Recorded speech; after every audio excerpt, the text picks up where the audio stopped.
பொன்னி ஒரு விதவைன்னு தெரிஞ்ச உடனேயே உனக்கு நிச்சயமா அதிர்ச்சியா தான் இருந்திருக்கும். ஆனா உனக்கு புரிஞ்சுக்கணும் அசோக், 4 வயசுல அவளுக்கு நடந்தது பேரு கல்யாணம்னு சொன்னா அந்த கல்யாணங்கிற வார்த்தைக்கே அர்த்தமில்லாம போயிருப்பா. பொன்னியோட பூர்வம் முழுசும் உனக்கு சொல்லி ஆகணும். வேலைக்காரியா வந்த பொன்னம்மா எப்ப ராஜரத்னத்தை மைக்கி கல்யாணம் பண்ணாலும் மறு நிமிஷமே அவரை ஒரு எடுபடி மாதிரியா நடத்த ஆரம்பிச்சா.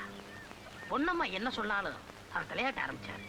அவ கெட்ட எண்ணத்தை புரிஞ்சுக்கிட்ட ராஜரத்னத்தோட அப்பா ஜமீன் சொத்து முழுசையும் தான் பேத்தி பொண்ணுக்கே எழுதி வச்சுட்டாரு.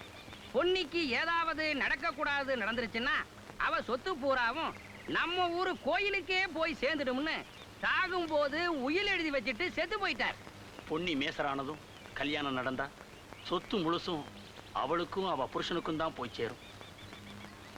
சொத்து எப்பவும் தனக்கே இருக்கணும்னு திட்டம் போட்ட பொன்னம்மா பொன்னிக்கு 4 வயசுலேயே கல்யாணத்தை நடத்தி வச்சா. கல்யாணம் முடிஞ்ச பிறகு பொன்னியுடைய புருஷனை பாவம் அந்த 5 வயசு பையனை ஆள் வச்சு கொன்னான். அதை பார்த்துக்கிட்டு இருந்த வண்டிக்காரனை உண்மையை வெளியே சொல்லிடக்கூடாதுங்கிறதுக்காக நாக்கையே அறுத்துட்டான். இருந்த ஒரே சாட்சியும் ஊமையாயிருச்சு. அன்னையிலிருந்து அந்த வண்டிக்கார ஊமைய ஊருக்குள்ளே வர்றதில்லை. வாரிசு இல்லைங்கிற காரணத்துக்காக வேலைக்காரியா வந்த பொன்னம்மா வீட்டுக்காரி ஆயிட்டா.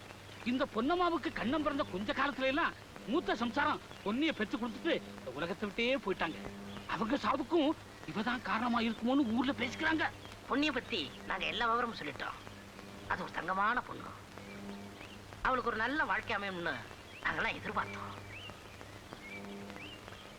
நீ யோசிக்கிறத பார்த்தா ஒண்ணு மட்டும் நல்லா தெரிஞ்சுக்குங்க. பொன்னியை நான் காதலிச்சது அவளை கல்யாணம் பண்ணிக்கிறதுக்காகத்தான். அதுல எந்தவித மாற்றமும் கிடையாது. இந்த சின்ன வயசுல அந்த பொண்ணுக்கு இவ்வளவு சோதனைகளான்னு யோசிச்சுக்கிட்டு இருந்தேன். ரொம்ப சந்தோஷப்பா. அந்த கொடுமைக்காரிட்ட இருந்து நாம பொன்னியை காப்பாத்தி ஆகணும். பாவம் பொன்னிக்கு வெள்ளப்புடவை கட்ட வச்சு வெளியே எங்கேயும் போக விடாம வீட்டுக்குள்ளேயே பூட்டி வச்சிருக்கிற அந்த பொன்னம்மா. கோபால், பொன்னியை நான் எப்படியாவது பார்த்தாகணும். அவசரப்பட்டு எதுவும் காரியத்தை கெடுத்து விடாதப்பா. பொன்னம்மா வீட்டுக்குள்ள யாரும் அவ்வளவு சுலபமா நுழைய முடியாது. ஒரு ஐடியா. அடுத்த அமாவாசை அன்னைக்கு பொன்னம்மா மாட்டு வண்டியை கட்டிக்கிட்டு தான் குடும்பத்தோட அத்தனூர் அம்மன் கோயில் திருவிழாவுக்கு போய்கிட்டு இருப்பா.